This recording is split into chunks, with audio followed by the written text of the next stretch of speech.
mistari iliyokoza. Tazama mkono wako hapo ulipo, utaona kuna mistari aidha mitatu iliyokoza, mistari mitatu.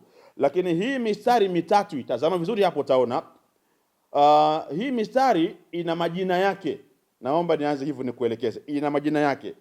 Mstari wa kwanza huu ambao utauona uko karibu na vidole, uko chini karibu na vidole vyako, huu mstari unaitwa kwa Kiarabu unaitwa kama khatu alqalbi, khatu alqalbi, na Kizungu unaitwa huu mstari ni heart line. Heart line maana yake hapa sasa kwenye huu mstari wa chini wa heart line, kwa maana ya khatu alqalbi, ndio mstari pekee ambao naweza kusema ni idara iliyokamilika, ni wizara iliyotimia, ambayo inasimamia na kontroli majambo yako yote yanayohusiana na mahusiano. Mfumo wa mahusiano yako wewe, sijui mapenzi, sijui nini, mahusiano yako wewe na jamii.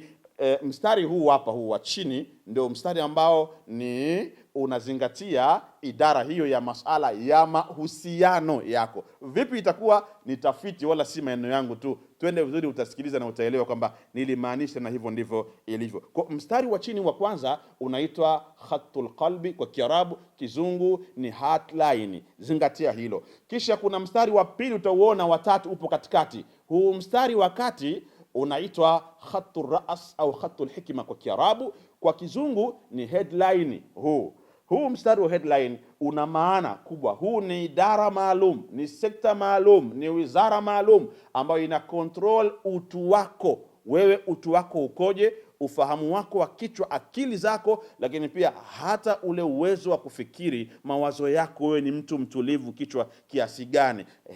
Ni mfumo wa headline ambao ni mstari huu upo katikati, unatoa tafsiri kwako. Unaweza kuonesha huyu ni mtu wa namna gani katika uelewa wake, ana kitu gani katika mazingira hayo. Tutasoma baadaye uweze kuona mambo namna ambavyo yalivyo. Lakini mstari wa tatu, namba tatu, huu mstari ambao huwa ni mkubwa, upo chini ya kidole gumba. Huu mstari huu unaitwa khatul hayati kwa lugha ya Kiarabu. Kizungu unaitwa ni khatul hayati, ni life line.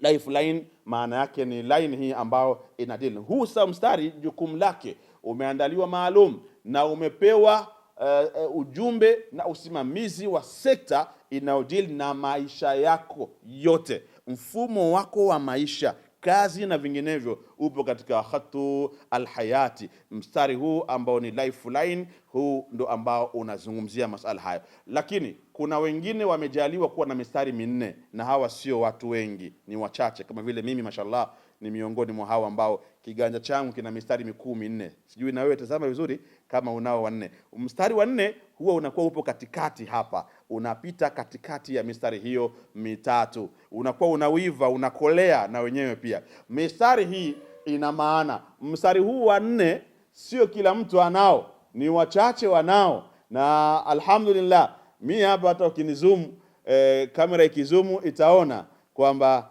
mstari huu uko hivyo. Tutaona baadaye hapo ni kwamba kuna mistari minne, nao mmoja ambao unakatiza hapa katikati, na watu wengine pia wanayo, ingawa sio wengi katika hali hii. Tunakwenda vizuri ndugu yangu, na nitakuonesha kwa vitendo uweze kuona. Bado na kuchambulia uweze kupata kwanza kujifahamu vizuri kwamba QR code yako hii ikoje, tunakwenda kuisoma kwa staili gani. Nataka unielewe vyema, tunaisoma hii kwa staili gani? Kwanza uelewe haya. Sasa kiganja chako cha mkono hichi, tumesoma kwamba mstari huu wa chini ya kidole gumba ni khatul hayat, kama ni lifeline. Halafu mstari huu wakati ambao ni wanne, ambao wachache tunao na mimi nikiwa nao, huu unaitwa ni khatul qadar kwa Kiarabu. Kizungu ni fat line. Fat line ni huu mstari wa katikati ambao kimsingi tunakwenda kuangalia sasa. Twende pamoja uweze kujifunza mambo ya msingi sana ndugu yangu. Utanufaika sana leo, naamini hivyo. Tunakwenda kwenye uchambuzi huu. Kabla hatujazama sasa kutazama hizo na kuonesha tena mkono wako uangalie vizuri, utaona kuna ili tumbo, wanasema tazama batnu rahat kafika, yani tazama tumbo la kiganja chako cha mkono. Utaona tumbo lako la kiganja cha mkono linaleta tofauti ifuatayo. Kuna mtu ambaye tumbo la kiganja cha mkono ukipima utaona lina distance, ni refu. Tumbo lako la kiganja cha mkono utaona ni refu kuliko vidole vyako.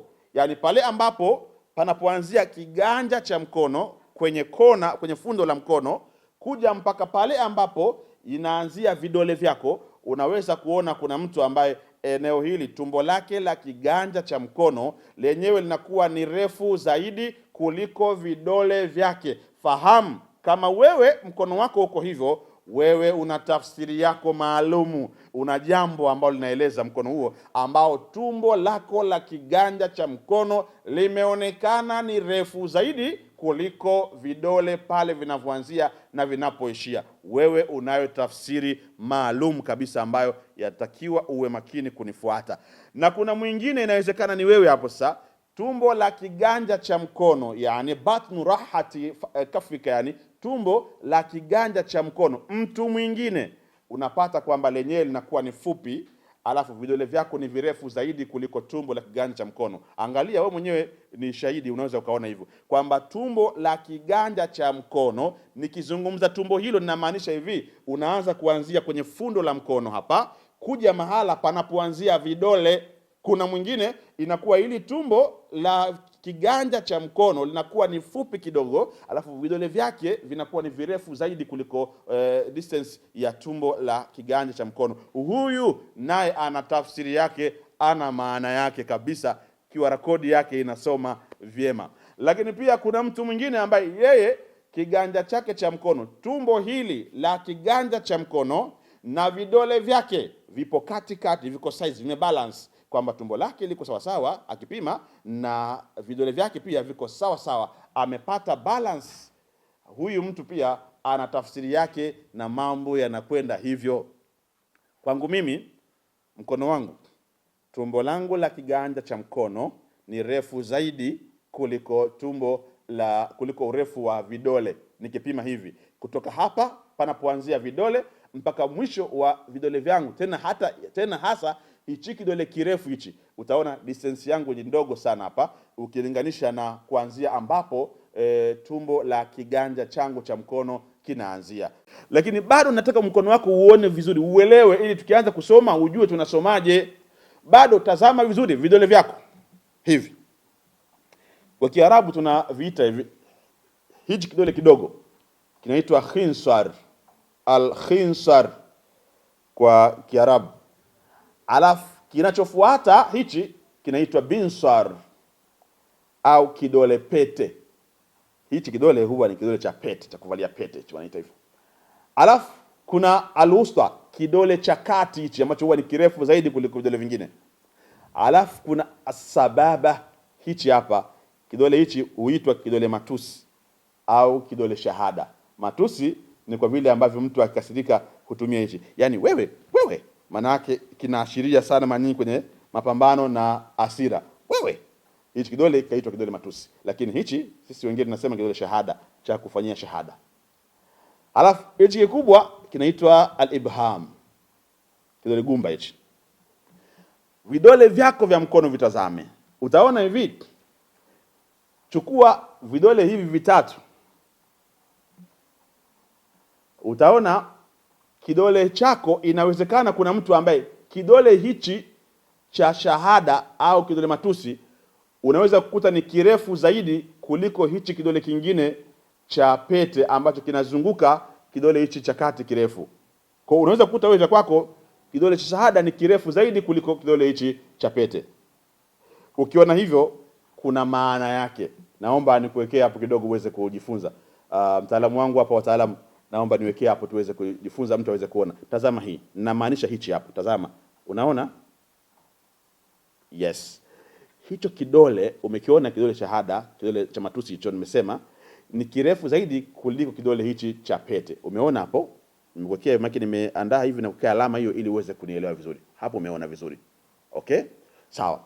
Lakini tunakwenda katika sehemu nyingine kwamba kuna mtu mwingine kidole hichi cha pete kinakuwa ni kirefu chenyewe zaidi kuliko hichi cha shahada au cha matusi.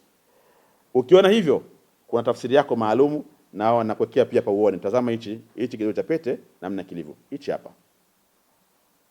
Na mtaalamu yuko makini, mtaalamu wangu hapo anakuwekea uweze kuona. Na maanisha hichi. Na alama hizo nimeweka hapo. Unaona hizo alama? Zinaashiri kwamba kabisa unaona hichi kidole hichi ni kirefu zaidi kuliko hichi kidole kingine. Maana yake haya unayoona hapo kwenye hii nilokuwekea hapa, ndivyo na wewe jikague. Je, wewe upo katika sehemu ipi? Ni ile sehemu ya kwanza au sehemu ya pili? Halafu njoo sehemu nyingine. Tazama vidole hivi vinaweza kuwa vingine viko sawa sawa, vipo katikati, vimebalance. Yaani vinalingana kabisa, havizidiani kimoja wala kingine. Viko sawa sawa. Na kuwekea hapo hiyo. Tazama. Taalamu wangu, weka mambo hapo. Yes, nataka mtu aelewe vizuri. Unaona hiyo? Hapo umeona mstari huo, nimeweka mstari huo mpita katikati, uko sawa sawa. Taban.